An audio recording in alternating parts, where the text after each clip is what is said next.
क्या आप सोचती हैं कि कंधे पर सितारे लग जाने से सब एक जैसे हो जाते हैं? तिरस्कार और उपहास में डूबा ये एक वाक्य भारतीय सेना की 7वीं त्रिशूल इन्फेंट्री डिवीजन के नवनियुक्त गॉक जनरल ऑफिसर कमांडिंग के दफ्तर में गूंज उठा। कुछ पल पहले तक बधाइयों और शुभकामनाओं का जो गर्मजोशी भरा माहौल था, वह यकायक बर्फीली खामोशी में तब्दील हो गया। हवा भी जैसे थम सी गई थी। इस सन्नाटे के बीच मेजर जनरल अदिति सिन्हा चौहान, जो अभी अभी डिवीजन की कमान संभाल चुकी थी, ने चुपचाप अपनी ओर तिरछी निगाहों से देख रहे उस शख्स को देखा। उनके कंधे पर लगे 2 चांदी के सितारे ट्यूबलाइट की रोशनी में चमक रहे थे, जिनसे एक ठंडी सी आभा निकल रही थी। अदिति चौहान भारतीय सेना का एक जीता जागता अफसाना थी। भारतीय सैन्य अकादमी ईमा से स्वॉर्ड ऑफ ऑनर के साथ स्नातक, सबसे कम उम्र की महिला 2 स्टार जनरल, जिन्होंने अपनी असाधारण प्रतिभा के बल पर नियंत्रण रेखा लॉक से लेकर सेना मुख्यालय तक हर महत्वपूर्ण पद पर काम किया था। उनकी पदोन्नति और इस प्रतिष्ठित डिवीजन की कमान मिलना पूरी सेना में चर्चा का विषय था। लेकिन इस वक्त उनकी आंखों के सामने खसा वह अधेन उम्र का आदमी उनकी तमाम उपलब्धियों और सम्मान को किसी गली मोहल्ले की गप से ज्यादा अहमियत नहीं दे रहा था। कर्नल विक्रम, क्या यह बात एक डिवीजन कमांडर से करने का लहा है? अदिति की आवाज शांत और गहरी थी। उसमें गुस्से या घबराहट का कोई निशान नहीं था, बस एक बर्फीली ठंडक थी।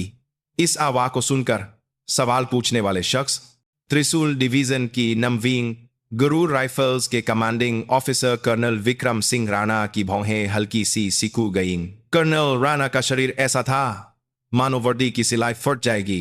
धूप से जूसी त्वचा और चेहरे पर गहरी लकीरें इस बात का सबूत थीं कि उन्होंने अपनी पूरी जिंदगी सीमा की धूल फंकी है। वह त्रिशूल डिवीजन में 1 दशक से ज्यादा समय से तैनात थे और धीरे धीरे कमांडिंग ऑफिसर के पद तक पहुंचे थे। वह इस डिवीजन की छामीन से जुच्चे हुए थे। कई गोक आए और चले गए, लेकिन विक्रम राणा अपनी जगह पर चट्टान की तरह डटे रहे। यूनिट पर उनका प्रभाव बहुत मजबूत था। सैनिकों के बीच यह एक खुला रहा था कि नमवीं गरुड़ राइफल्स में कर्नल राणा ही राजा थे।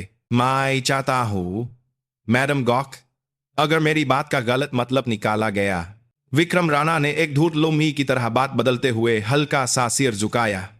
मैं तो बस यह कहना चाहता था कि अनुभव और वरिष्ठता को नजरअंदाज नहीं किया जा सकता। लेकिन उसकी आंखों में माँ जी का कोई भाव नहीं था, बल्कि एक छोटे बच्चे को सिखाने जैसा अहंकार झलक रहा था। उसकी आंखें कह रही थीं, ऐसी दफ्तरों में बैठकर सितारे लगाने वाली यह लेकी क्या जानेगी। आदिति ने चुपचाप अपनी मेम पर रखी कमांड स्टिक उठाए और उसकी नोक से विक्रम राणा की छाती पर लगे रेजिमेंटल प्रतीक चिन्ह को धीरे से थपथपाया। कर्नल, कर्नल, अनुभव और वरिष्ठता सम्मान के योग्य हैं, लेकिन वे पुरानी सोच और भ्रष्टाचार की ढाल नहीं बन सकते। मैं समझा नहीं, आप क्या कहना चाहती हैं? नहीं समझे तो आप समझ जाओगे। अदिति कमांड स्टिक नीचे रखकर अपनी कुर्सी से उठी। 120 सेंटीमीटर से ज्यादा का लंबा कद, बिना एक भी सिलवट वाली स्त्री की हुई वर्दी। जब वह विक्रम राणा के पास से गुजरीं तो उनकी वर्दी से निकलती तागी और एक सर्द्रोप ने राणा को घेर लिया। आज से नमवीं गरुड़ राइफल्स के सभी खरीद, रसद और निर्माण से जुड़े मूल दस्तावेज गॉक दफ्तर में स्थानांतरित किए जाएंगे। मैं व्यक्तिगत रूप से उनकी समीक्षा करूंगी। मैडम गॉक, यह आपके अधिकार क्षेत्र से बाहर है। यह रेजिमेंट के आंतरिक मामलों में दखल है। पहली बार विक्रम राणा का चेहरा गुस्से से लाल हुआ। उसकी घबराहट शांत दिख रही थी। अदिति ने दफ्तर के दरवाजे का हैंडल पकड़कर बस अपना सिर घुमाया और उसे देखा। उनके होठों पर एक सर्द मुस्कान थी।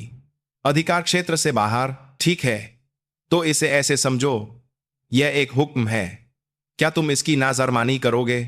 विक्रम राणा ने अपने होंठ भींच लिए। हुक्म शब्द के आगे एक सैनिक के पास आज्ञा पालन के सिवा कोई दूसरा विकल्प नहीं होता। उसने गुस्से से कांपती अपनी मुट्ठियों को पीठ पीछे छिपाया और बमुश्किल अपनी आवाज निकाली। समझ गया मैडम। बहुत अच्छा जवाब है कर्नल, और भविष्य में मैं तुम्हें यह साबित करके दिखाऊंगी कि मेरे कंधे के सितारे तुम्हारे सितारों से ज्यादा वर्णनदार क्यों हैं। ख्वांगो से दफ्तर का दरवाजा बंद हो गया। अकेले खासे विक्रम राणा कुछ देर तक मूर्ति की तरह वहीं खासे रहे। उनका चेहरा कभी लाल तो कभी पीला हो रहा था और फिर उस पर एक गहरी उदासी छा गई। उन्हें ऐसा महसूस हो रहा था जैसे किसी लोमही ने, जिसे उन्होंने एक अनुभवहीन मेमना समझा था, उन्हें जोरदार पटखनी दे दी हो। कुछ दिनों बाद अदिति अपने दफ्तर में कागजों के ढेर से जूझ रही थी। उनके साथ केवल उनके वादार एडीसी सहायक de camp major Sameer Verma थे, जो अकादमी के दिनों से ही उनके साथ थे। मैडम, इसमें कुछ तो गब्बा है। मेजर वर्मा ने कुछ कागजात उनकी ओर बढ़ाए, जिन पर लाल पेन से निशान लगे थे। खासकर पिछले साल शुरू हुए नमविंग्रो राइफल्स के नए बैरकों के निर्माण के सामान की सूची बहुत अजीब है। इसमें लिखा है कि ए ग्रेड के अग्निरोधी सामान का इस्तेमाल हुआ है, लेकिन उनकी कीमत बी ग्रेड के स्तर पर तय की गई है। कीमतों में बहुत बड़ा अंतर है। सिर्फ कीमत ही नहीं, मैडम, समीर ने कहा, मात्रा को भी बड़ी चालाकी से बढ़ाया गया है। सरिया, सीमेंट, यहां तक कि छोटी छोटी कीलों तक, हर चीज में थोड़ी थोड़ी लेकिन लगातार चोरी के निशान दिख रहे हैं। अदिति ने समीर की उंगलियों को देखा जो कागज पलट रही थी।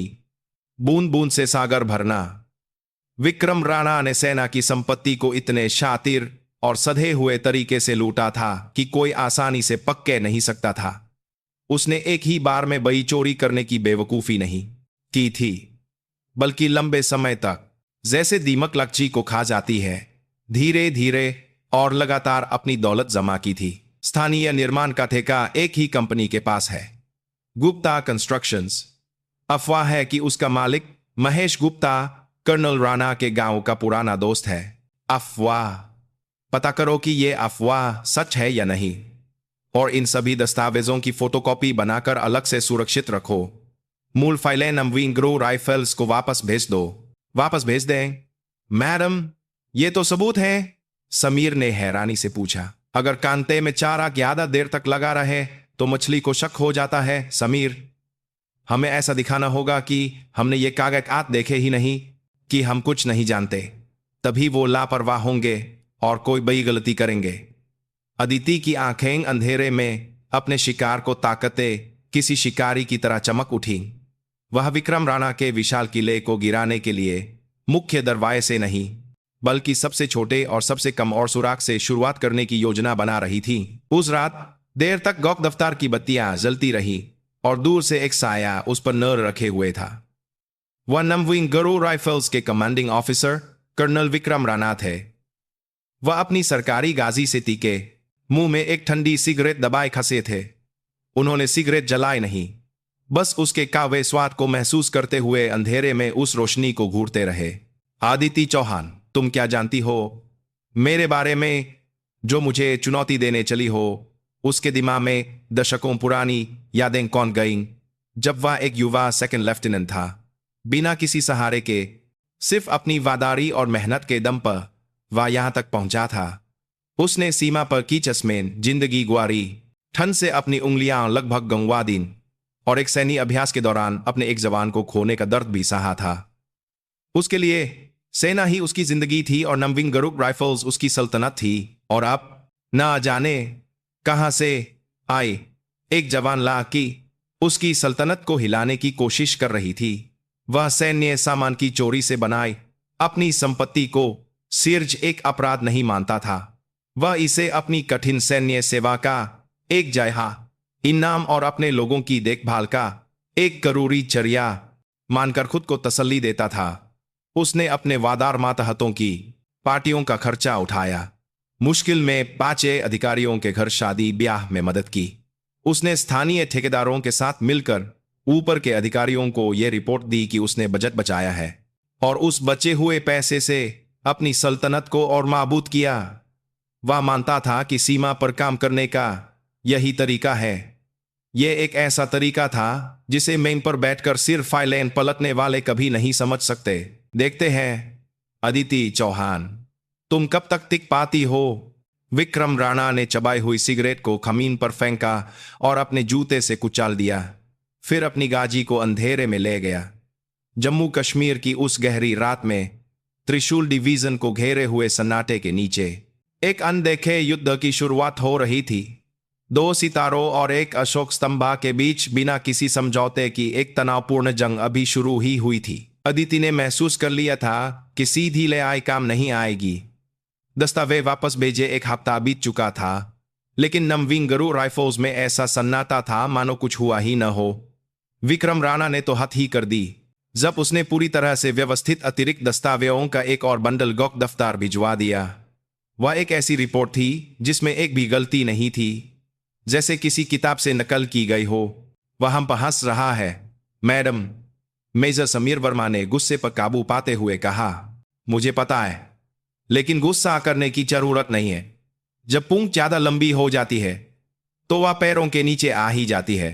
अदिति ने अपनी कमान जीप में बैठते हुए कहा। उनका अगला पचाव नमविंगरू राइफल्स की एक सीमावर्ती चौकी थी। यह एक औचक निरीक्षण था। आज से मैं हर दिन बिना किसी पूर्व सूचना के पूरी डिवीजन की सभी यूनिटों का दौरा करूंगी। खासकर नमविंगरू राइफल्स की यूनिटों पर ध्यान देना। एक भी छोटी से छोटी चीज को नजरअंदाज मत करना। सब कुछ रिकॉर्ड करो। जी मैडम। कमान जीप धूल उड़ाती हुई डिवीजन मुख्यालय से निकल गई। अदिति ने खिड़की के बाहर घूरते हुए यूनिट के नजारों को देखते हुए सोचा, विक्रम राणा सिर्फ एक भ्रष्ट सैनिक नहीं था। उसने लंबे समय तक नमविंगरू राइफल्स में अपना एक पूरा इकोसिस्टम बना लिया था। उस इकोसिस्टम में वह एक शिकारी भी था और एक रक्षक भी। जो उसकी बात मानते थे उन्हें वह इनाम देता था, और जो उसके जिलाम जाते थे उन्हें वह बेरहमी से सजा देता था। उस मकबूत गठजोड़ को तोड़ने के लिए सिर्फ बाहरी हमला काफी नहीं था, अंदर से दरार पैदा करनी जरूरी थी। सीमावर्ती चौकी पर पहुंचकर अदिति ने बटालियन कमांडर की रिपोर्ट को अनसुना करते हुए सीधे जवानों के बैरकों का रुख किया। गोक के अचानक आने से पूरी बटालियन में हक्कंप मच गया। ये लाकू जूते, इनकी हालत इतनी खराब क्यों है? ये कब मिले थे? सिपाही सूरज कुमार। मैडम, 3 महीने पहले मिले थे। अदिति ने एक जवान के फुटते हुए जूतों के सोल की ओर इशारा करते हुए पूछा। 3 महीने में जूतों का सोल इतना घिस जाना नामुमकिन था। कोई भी देखकर कह सकता था कि ये जूते कई साल पुराने हैं। 3 महीने? क्या तुम्हारे नाप के जूते नहीं थे इसलिए किसी सीनियर के पुराने जूते पहने हैं? नहीं मैडम, ये मुझे स्टोर से ही मिले थे। सिपाही की आंखें घबराहट में कांप रही थी। अदिति ने और कुछ नहीं पूछा और अगले बैरक की ओर भाग गई। इस बार उन्होंने जवानों के निजी सामान रखने वाले बक्सों को खुद खोला। सर्दियों के लिए बस यही एक गर्म जैकेट है। जहां तक मुझे पता है हर जवान को 2 जैकेटें दी जाती हैं। जवान बस मुंह बंद करके चुपचाप खाए रहे। उनकी खामोशी के पीछे छिपे सच को पाना मुश्किल नहीं था। कोई था जो सीमा पर तैनात जवानों तक पहुंचने वाले जरूरी सामान को बीच में ही हप रहा था, और जाहिर है इस सब के पीछे विक्रम राणा का ही हाथ होगा। अदिति ने उस दिन पूरा दिन नमविंगरू राइफल्स की यूनिटों की छानबीन की। पुरानी पानी की बोतलें, फटी हुई टोकरियां और लगभग एक्सपायर हो चुका रेडी टू ईट खाना। भ्रष्टाचार के निशान धूल की तरह हर जगह बिखरे हुए थे, लेकिन कोई ठोस सबूत नहीं मिला। जवानों ने जैसे कसम खा रखी थी कि वे मुंह नहीं खोलेंगे, और अधिकारियों ने तोते की तरह एक ही बहाना दोहराया कि वे पूरी कोशिश कर रहे हैं, लेकिन सप्लाई की स्थिति ठीक नहीं है। हर कोई विक्रम राणा के अनदेखे हाथों से डर रहा था।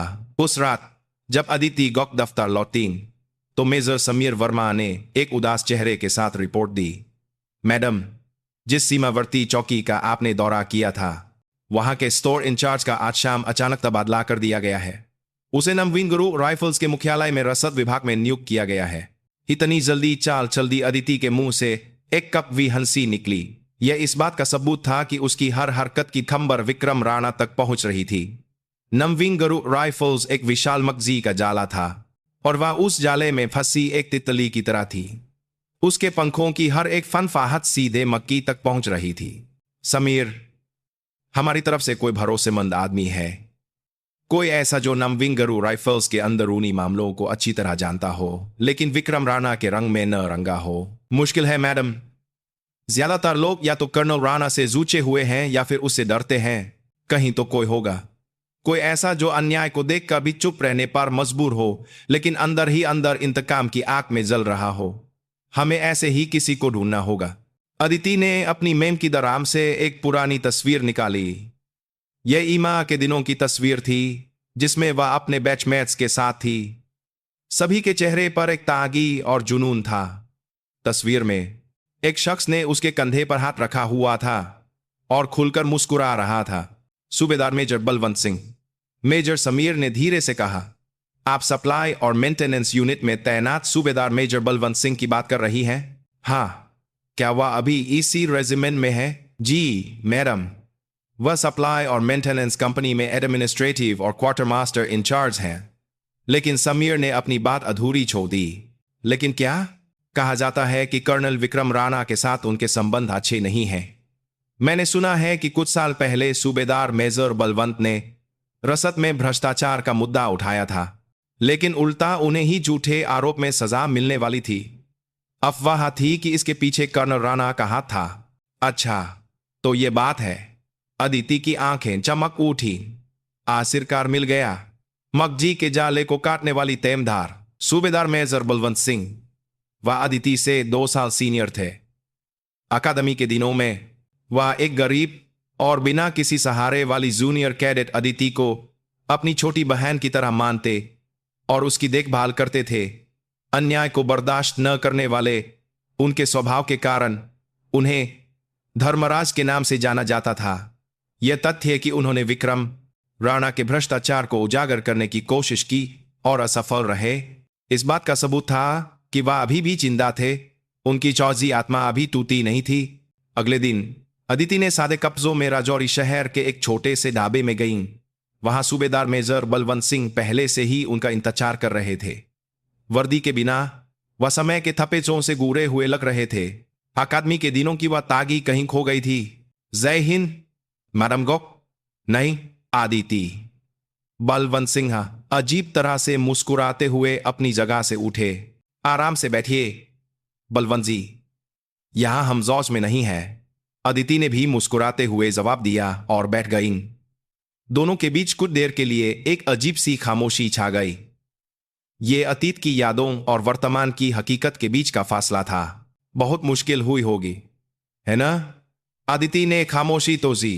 किस बारे में?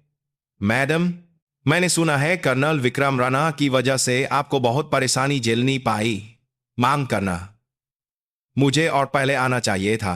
बलवंत सिंह ने चुपचाप व्हिस्की का गिलास भरा और एक ही सांस में पी गए। एक गहरी सांस के साथ उनके मुंह से निराशा भरे शब्द निकले। वह मेरी बेवकूफी थी। मैं जानता था कि मैं पत्थर से सिर फोड़ रहा हूं, फिर भी मैंने कोशिश की।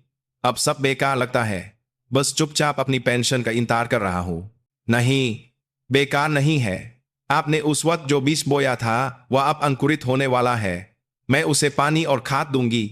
आपको बस यह सुनिश्चित करना है कि वह पौधा तूफान से बचा रहे। अदिति ने पूरी ईमानदारी से कहा। उनकी मजबूत नखरों को देखकर बलवंत सिंह की आंखों की पुतलियां काम गईं। उन्हें लगा जैसे उनके सीने में दबी हुई कोई चिंगारी, जिसे वह अरसे से भूल चुके थे, फिर से भाग उठी हो। मुझे क्या करना होगा? मेरी आंखें और मेरे कान बन जाइए। नमविंगरू राइफल्स के अंदर जो कुछ भी हो रहा है, विक्रम राणा और उसके गुर्गों की हर हरकत, चाहे कितनी भी छोटी क्यों ना हो, सिर मुझे बताइए। मैं मेजर समीर के जरिए एक गुप्त संपर्क लाइन बनाऊंगी। किसी को भी शक नहीं होगा। यह खतरनाक है मैडम। आप जानती हैं, विक्रम राणा कोई मामूली आदमी नहीं है। अगर आप इसमें उलझ गईं तो आप भी छात्रे में पा सकती हैं।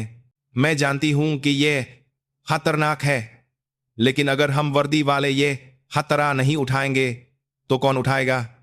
उन हारो ईमानदार सैनिकों का क्या कसूर है जो चुपचाप अपना पसीना बहाते हैं? क्या यह सही है कि ऐसे जहरीले चीजों की वजह से पूरी सेना का नाम बदनाम हो और हमारे जवानों को ठीक से जरूरी सामान भी न मिले और वे ठंड में ठिठुरते रहें? अदिति की आवाज में एक बर्फीली ठंडक के साथ साथ एक सच्ची आग भी थी। यह वही भावना थी जो कभी बलवंत सिंह के दिल में थी, लेकिन हकीकत की विशाल दीवार के सामने उन्होंने हार मान ली थी। बलवंत सिंह काफी देर तक चुप रहे। उन्होंने विस्की का नया गिलास उठाया और चुपचाप अदिति के गिलास से टकराया। चेंग एक साम आवाज ढाबे में गूंज उठी। मैं अपनी पूरी इज्जत दांव पर लगा दूंगा। बस यह एक वाक्य ही काफी था। अदिति को आखिरकार एक मजबूत साथी मिल गया था जो उनके साथ खसा होगा। अब जवाबी हमले का समय आ गया था। अनदेखे हाथों से लड़ लेने के लिए उन्होंने भी एक अनदेखी तलवार चलाने की तैयारी कर ली थी। विक्रम राणा के बनाए माबूद किले की सबसे कमजोर इन ताहिरकार बिना किसी आवा के खिसकने लगी थी। सूबेदार मेजर बलवंत सिंह के रूप में एक आंतरिक जासूस मिल जाने के बाद अदिति की चालें और भी साहसी और सुनियोजित हो गईं। अब वह नमविंग गरुड़ राइफल्स की यूनिटों का सीधे निरीक्षण करके हंगामा नहीं कर रही थी। इसके बजाय उन्होंने पूरी डिवीजन के लिए अचानक एक युद्ध तैयारी अभ्यास की घोषणा कर दी। कारण बिल्कुल सही था। नियंत्रण रेखा पर किसी भी समय दुश्मन की हरकत हो सकती थी और एक डिवीजन कमांडर का सबसे महत्वपूर्ण कर्तव्य था कि वह अपनी यूनिट को हर समय तैयार रखे। इस पर कोई भी सवाल नहीं उठा सकता था। लेकिन इस अभ्यास का असली मकसद कुछ और था। समीर, इस अभ्यास का मुख्य लक्ष्य सभी उपकरणों की मोचम पंचम कार्यक्षमता हासिल करना है। विशेष रूप से नमविंग गरुड़ राइफल्स के सभी उपकरण और सामग्री एक भी चीज छोड़े बिना गोदामों से बाहर निकालकर परेड ग्राउंड पर एक लाइन में लगवाई जाए। मैं व्यक्तिगत रूप से स्थिति का निरीक्षण करूंगी। जी मैडम। कर्नल विक्रम राणा की तरफ से विरोध की उम्मीद है। विरोध तो होगा, लेकिन अभ्यास के नाम पर वह भी कुछ नहीं कर पाएगा। यह युद्ध की तैयारी है, वह इस पर उंगली उठाने की हिम्मत नहीं कर सकता। अदिति के आदेश से पूरी त्रिशूल डिवीजन में अलर्ट हो गया। खासकर नमविंग गरुड़ राइफल्स में तो हड़कंप ही मच गया।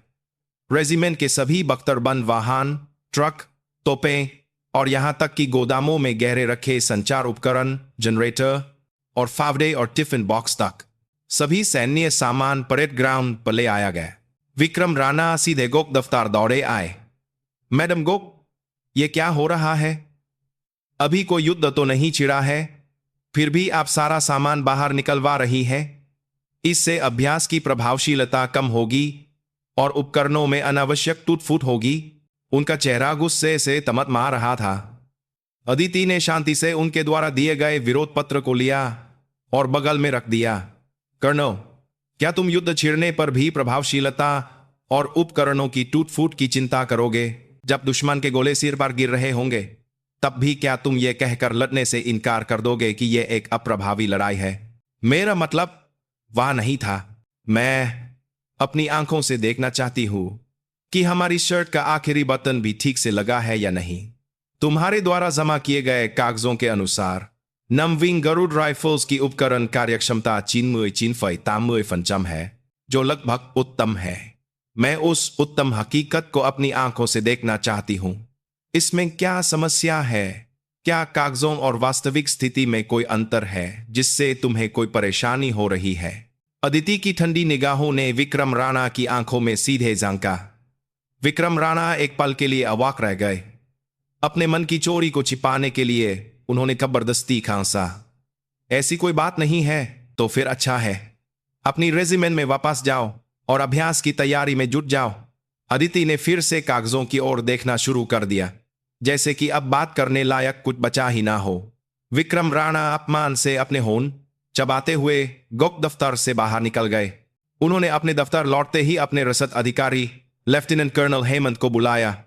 हेमंत, तुरंत पता करो कि यह सब क्या हो रहा है। अचानक यह सब क्यों? और उपकरणों की सूची जांचो, कोई कमी तो नहीं है। धत तेरे की, वह औरत अपनी बाम जैसी आंखों से सब कुछ देखेगी। विक्रम राणा ने मेम पर मुक्का मारते हुए चिल्लाया। यह उनकी सल्तनत पर बिना बुलाए गिरी एक बिजली थी। कुछ दिनों बाद नमविंग गरुड़ राइफल्स के परेड ग्राउंड पर अदिति मेजर समीर वर्मा और सूबेदार मेजर बलवंत सिंह के साथ उपकरणों के निरीक्षण के लिए पहुंची। सूबेदार मेजर बलवंत सिंह को इस अभ्यास के लिए तकनीकी पर्यवेक्षक का एक अस्थायी पद दिया गया था, जिससे वह कानूनी रूप से उनके साथ रह सकते थे। परेड ग्राउंड पर सैकड़ों उपकरण और हजारों वस्तुएं दूर दूर तक लाइन में लगी हुई थीं। विक्रम राणा और नमविंग गरुड़ राइफल्स के अधिकारी पूरी तरह से चौकस होकर अदिति के पीछे चल रहे थे। खाहाई राइफल सीरियल नंबर 7111104 बुट में दरार है, मरम्मत की जरूरत है। 4 टन ट्रक, वाहन संख्या 11700, इंजन ऑयल का रिसाव है, तुरंत मरम्मत करो।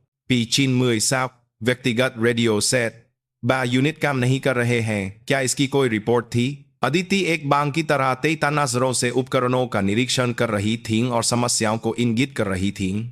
जिन समस्याओं को वह इंगित कर रही थीं वे ज्यादातर छोटी छोटी थीं, लेकिन उनकी सटीकता और विशेषज्ञता देखकर नमवीन गरुड़ राइफल्स के अधिकारी हैरान रह गए। मैडम, उधर। तभी सूबेदार मेजर बलवंत सिंह ने अदिति के कान में धीरे से फुसफुसाया। उनकी नजर परेड ग्राउंड के एक कोने में रखे जनरेटरों पर थी। ऊपर से देखने में उनमें कोई समस्या नहीं लग रही थी।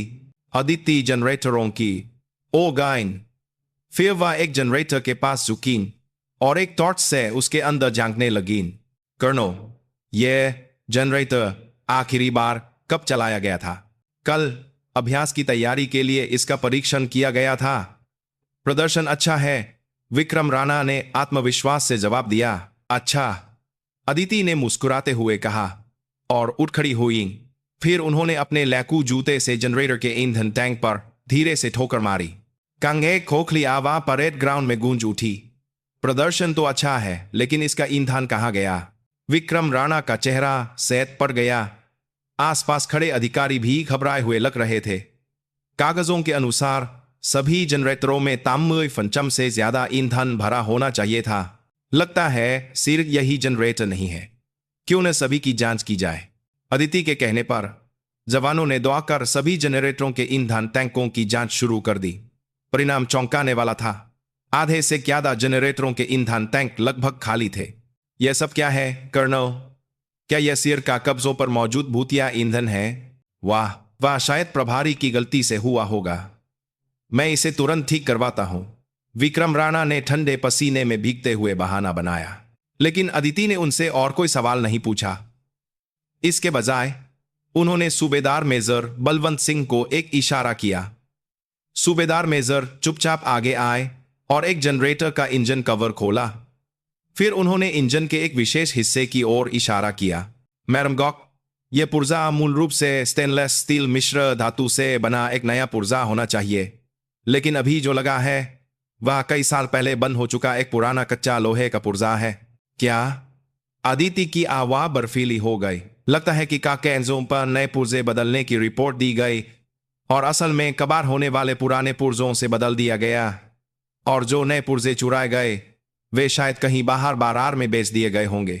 जैसे ही बलवंत सिंह समझा रहे थे, विक्रम राणा का चेहरा पीला पड़ गया। ईंधन चुराना तो प्रबंधन की एक छोटी सी लापरवाही मानकर टाला जा सकता था, लेकिन पुर्जों को बदलकर बेचना एक स्पष्ट सैन्य संपत्ति का गबन था, एक गंभीर अपराध। लेफ्टिनेंट कर्नल हेमंत, विक्रम राणा ने घबराकर अपने रसद अधिकारी को बुलाया। वह सारी जिम्मेदारी उस पर डालने की सोच रहा था, लेकिन हेमंत सिर झुकाए चुपचाप खसा रहा। उसने कोई जवाब नहीं दिया। कर्नल विक्रम राणा, अदिति ने उसका नाम पुकारा। तुम्हें तत्काल प्रभाव से पद से हटाया जाता है। इस अभ्यास के खत्म होते ही तुम्हारे जिला डिवीजन की कोर्ट ऑफ इंक्वायरी द्वारा एक औपचारिक जांच शुरू की जाएगी और अपनी वर्दी उतारने के लिए तैयार रहना। यह एक मौत की सजा के बराबर था। विक्रम राणा का जीवन भर बनाया गया किला एक जनरेटर के पुर्जे की वजह से भरभरा कर ढहा गया। वह निराश होकर वहीं जमीन पर बैठ गया। परेड ग्राउंड पर जमा सैकड़ों जवान सांस रोके ये नारा देख रहे थे। उनकी आंखों में डर के साथ साथ एक बहुत ही धुंधली उम्मीद की किरण भी थी, क्योंकि वह विशाल साया जो उन्हें लंबे समय से दबाए हुए था आखिरकार हटने लगा था। तूफान से पहले की लंबी खामोशी खत्म हो गई थी और अब असली तूफान त्रिशूल डिवीजन पर कहर बरपाने लगा था। कर्नल विक्रम राणा के पद से हटाए जाने की खबर ने पूरी त्रिशूल डिवीजन को हिलाकर रख दिया। यह शांत झील में फेंके गए एक विशाल पत्थर की तरह था, जिसकी लहरें उम्मीद से कहीं ज्यादा बड़ी और गहरी थीं। सैनिक गॉक के साहसिक फैसले पर हैरान थे और युवा अधिकारी इस उम्मीद में थे कि शायद भ्रष्टाचार का यह पुराना पेड़ गिर जाएगा। लेकिन जो लोग विक्रम राणा के पेड़ पर परजीवी की तरह जी रहे थे, उनके लिए यह खबर किसी वज्रपात से कम नहीं थी। उसे पद से तो हटा दिया गया था, लेकिन वह अभी भी एक सेवारत अधिकारी था। सरकारी आवास में नजरबंद विक्रम राणा चुपचाप बैठने वालों में से नहीं था। उसका फोन लगातार बज रहा था।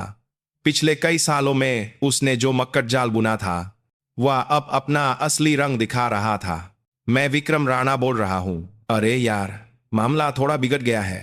वह औरत उम्मीद से ज्यादा जहरीली निकली। वह स्थानीय निर्माण कंपनी गुप्ता कंस्ट्रक्शंस के मालिक महेश गुप्ता से बात कर रहा था। महेश गुप्ता विक्रम राणा का पुराना फाइनेंसर और साथी था। कर्नल साहब, यह कोई मामूली बात नहीं है। डिवीजन की जांच टीम ने हमारी कंपनी के टैक्स रिकॉर्ड भी मांगे हैं। अगर ऐसा ही चलता रहा तो हम सब मारे जाएंगे। फोन के दूसरी तरफ से महेश गुप्ता की आवाज डरी हुई थी। घबराओ मत, अभी कुछ खत्म नहीं हुआ है। जांच वाले बस दिखावा कर रहे हैं। कुछ दिन शोर मचेगा, फिर सब शांत हो जाएगा। बस अपना मुंह बंद रखना, मैं सब संभाल लूंगा। विक्रम राणा ने महेश गुप्ता को तसल्ली दी और अगला नंबर मिलाया। इस बार वह अपने अकादमी के बैचमेट से बात कर रहा था, जो कोर मुख्यालय में तैनात था। अरे, मैं बोल रहा हूं। हाँ यार, हालत खराब है, एक मदद चाहिए। त्रिशूल डिवीजन की जांच रिपोर्ट जब तुम्हारे पास आए तो उसे अपने स्तर पर थोड़ा दबा देना। तुम जानते हो, तुम्हारे बेटे के कॉलेज में दाखिले पर मैंने एक अच्छा तोहफा भेजा था। पता नहीं तुमने देखा या नहीं। उसकी बातें चालाकी और गोपनीयता से भरी थीं। धमकी, फुसलाना और दोस्ती का वास्ता। उसकी बातें एक अदृश्य जहर की तरह फैल रही थीं और अदिति द्वारा शुरू की गई जांच के रास्ते में एक विशाल दीवार खड़ी कर रही थीं। अदिति को भी उस दीवार का एहसास तुरंत हो गया। डिवीजन की जांच अप्रत्याशित बाधाओं का सामना कर रही थी। नमवीन गरुड़ राइफल्स के रसद अधिकारी लेफ्टिनेंट कर्नल हेमंत ने जनरेटर के पुर्जों के मामले में सारी जिम्मेदारी अपने ऊपर ले ली और विक्रम राणा से किसी भी तरह के संबंध से इनकार कर दिया। यह स्पष्ट रूप से किसी को बचाने की कोशिश थी। जनरेटर के ईंधन का प्रबंधन करने वाला अधिकारी अचानक बीमार पड़ गया और उसे आर्मी अस्पताल में भर्ती करवा दिया गया। और संबंधित दस्तावेजों के बारे में यह हास्यास्पद रिपोर्ट आई कि खराब रखरखाव के कारण कुछ फाइलें खो गई हैं। यह सिर्फ विरोध नहीं है मैडम, यह एक संगठित साजिश है, मेजर समीर वर्मा ने गुस्से में कहा। उसकी मेज पर एक अंतरिम रिपोर्ट रखी थी जिसमें लिखा था कि सबूतों के अभाव में जांच आगे नहीं बढ़ पा रही है। अदिति ने चुपचाप खिड़की से बाहर देखा। उसे लगा जैसे वह एक विशाल दलदल में फंस गई है। एक ऐसा दलदल जिसमें जितना छटपटाओ उतना ही गहरे धंसते जाओ। विक्रम राणा ने सिर्फ एक रेजिमेंट पर कब्जा नहीं किया था, उसने यूनिट के अंदर और बाहर अपने संपर्कों और हितों का एक ऐसा जाल बिछाया था जो उसके जिला किसी भी हमले को नाकाम कर सकता था। और तो और उसके जिला अपमानजनक अफवाहें यूनिट में भूत की तरह घूमने लगी। नई गक कुछ ज्यादा ही खून खराबा कर रही है। यूनिट की स्थिरता की कोई परवाह नहीं, बस अपना नाम कमाना चाहती है, ईमा की तौर पर हो या कुछ भी। आखिर है तो औरत ही, बहुत भावुक और जिद्दी है। उसे सीमा की हकीकत का कोई अंदाजा नहीं है। कर्नल राणा कम से कम हमारे जवानों का तो ख्याल रखते थे। उसे बेवजह छेड़कर यूनिट का माहौल खराब कर दिया। अफवाहें बड़ी चालाकी से सच और झूठ को मिलाकर उसके नेतृत्व पर कीचड़ उछाल रही थी। उसके सुधार के इरादे को, नाम कमाने की इच्छा और उसके दृढ़ निर्णय को तानाशाही बताया जा रहा था। कुछ लोग तो उसके लिंग का उल्लेख करके उस पर भद्दे आरोप भी लगा रहे थे। अदिति ने शांत रहने की पूरी कोशिश की, लेकिन अदृश्य तीर लगातार आकर उसके दिल में चुप रहे थे, जिन्हें रोकना उसके बस में नहीं था। उस शाम काम के बाद जब वह अपने सरकारी आवास पर लौटी तो उसने थके हुए शरीर को सोफे पर फेंक दिया। चारों ओर सन्नाटा था। इस बड़े से घर में वह अकेली थी। गॉक के पद का वर्णन, जहां हर समय तनाव में रहना पड़ता था और एक मजबूत छवि बनाए रखनी पड़ती थी, आज उसे विशेष रूप से भारी लग रहा था। उसने मेज पर रखी अपने पिता की तस्वीर को देखा। उसके पिता भी एक सैनिक थे, एक ईमानदार और नेक इंसान, जो इसी वजह से हमेशा पदोन्नति में पीछे रह जाते थे और जिन्हें अव्यावहारिक कहा जाता था। पिता ने उसे हमेशा सिखाया था कि एक सैनिक का सम्मान उसके पद में नहीं, बल्कि उसकी वर्दी पर लगे पसीने और समर्पण में होता है। पापा, क्या मैं सही कर रही हूं? क्या यह रास्ता सही है? उसकी आंखें चुपचाप भर आईं। तभी फोन की घंटी बजी।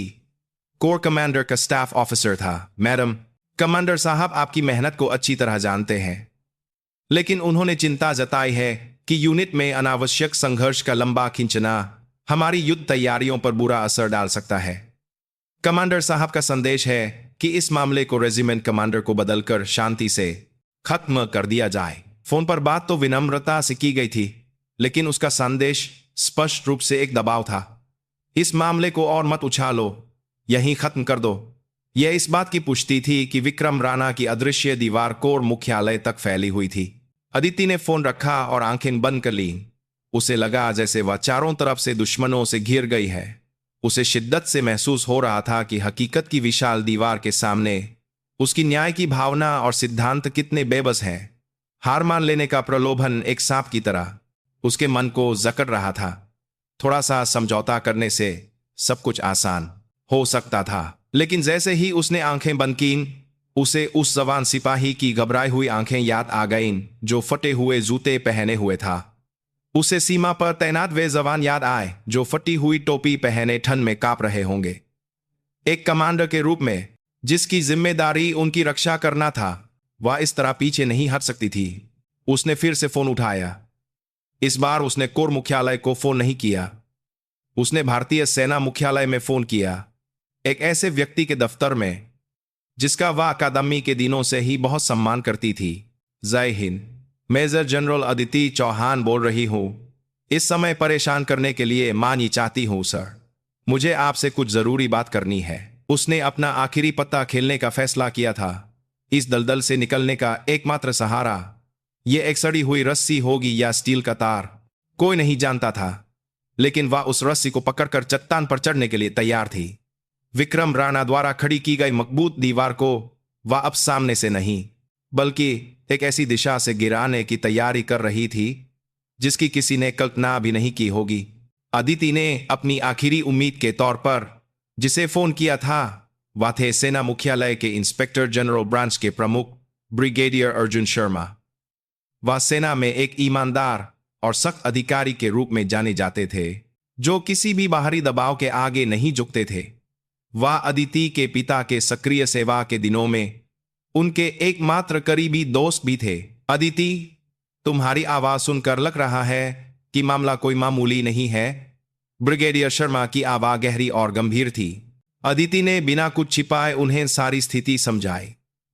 विक्रम राणा के भ्रष्टाचार के आरोप, संगठित रूप से सबूत मिटाने और बाधा डालने की साजिश और कोर मुख्यालय का हल्का दबाव, सब कुछ बता दिया।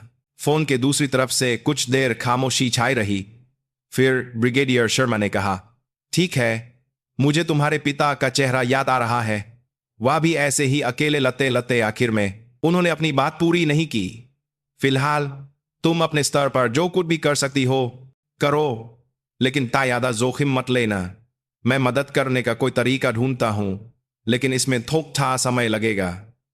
तुम्हारा दुश्मन एक ऐसा पेय है जिसकी जंग तुम्हारी सोच से कहीं ज्यादा गहरी और मजबूत है। मैं इंतजार करूंगी।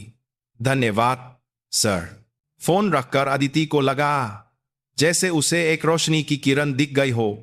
यह एहसास कि वह अकेली नहीं है, उसके लिए एक बड़ी तसल्ली थी, लेकिन वह सिर सेना मुख्यालय की मदद का इंतजार नहीं कर सकती थी। ब्रिगेडियर शर्मा को हारेक में लाने के लिए उसे एक मजबूत हथियार की जरूरत थी। अभी उसके पास जो सबूत थे वे काफी नहीं थे। उसे एक ऐसा अकाट्य सबूत चाहिए था जो विक्रम राणा का खेल एक ही बार में खत्म कर दे। उसने मेजर समीर वर्मा और सूबेदार मेजर बलवंत सिंह को अपने सरकारी आवास पर बुलाया। अब गौक दफ्तर सुरक्षित नहीं था। आधिकारिक जांच एक दीवार से टकरा कर रुक गई है। अब हमें खुद ही हारेक करनी होगी। गैर आधिकारिक तरीकों से अदिति की बात सुनकर दोनों के चेहरों पर गंभीरता छा गई। बलवंत जी, विक्रम राणा के आसपास के लोगों में सबसे कमजोर काची कौन है? कोई ऐसा जिसे अपने किए पर पछतावा हो, या जो मजबूरी में इस सब में शामिल हो?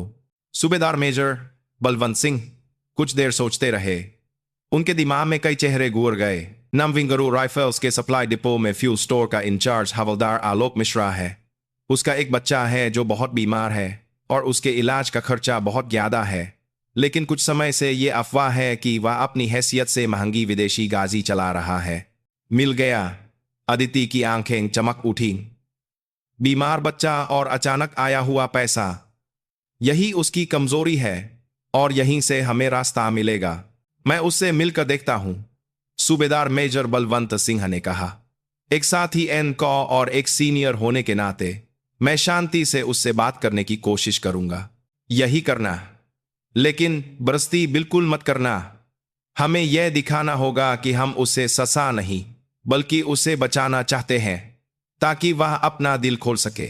उस शाम बलवंत सिन्हा ने ड्यूटी के बाद हवलदार आलोक मिश्रा को यूनिट के बाहर एक ढाबे पर बुलाया। कुछ गिलास शराब के बाद बलवंत सिन्हा ने धीरे धीरे बात शुरू की और फिर आलोक के बीमार बच्चे के बारे में पूछा। आजकल बेटे की तबीयत कैसी है? अस्पताल का खर्चा बहुत होगा, मुश्किल होती होगी। बलवंत सिन्हा के इस एक हमदर्दी भरे सवाल ने आलोक की आंखों में आंसू ला दिए। शुक्रिया सूबेदार मेजर साहब, बस आपका पूछ लेना ही बहुत है। अगर मुश्किल है तो कहना चाहिए। अकेले घुटने से कुछ हाल नहीं होता। बेटा, कहीं तुमने किसी गलत काम में तो हाथ नहीं डाल दिया? बलवंत सिंह ने सीधे उसकी आंखों में देखते हुए पूछा। उनकी नजरों में डांट नहीं बल्कि एक सच्ची चिंता थी। आलोक के कंधे कांप उठे। उसने सिर झुका लिया और कुछ नहीं बोला। आलोक, मौका बार बार नहीं मिलता। आज तुम्हारे हाथ में जो है वह शायद एक सजी हुई टहनी हो।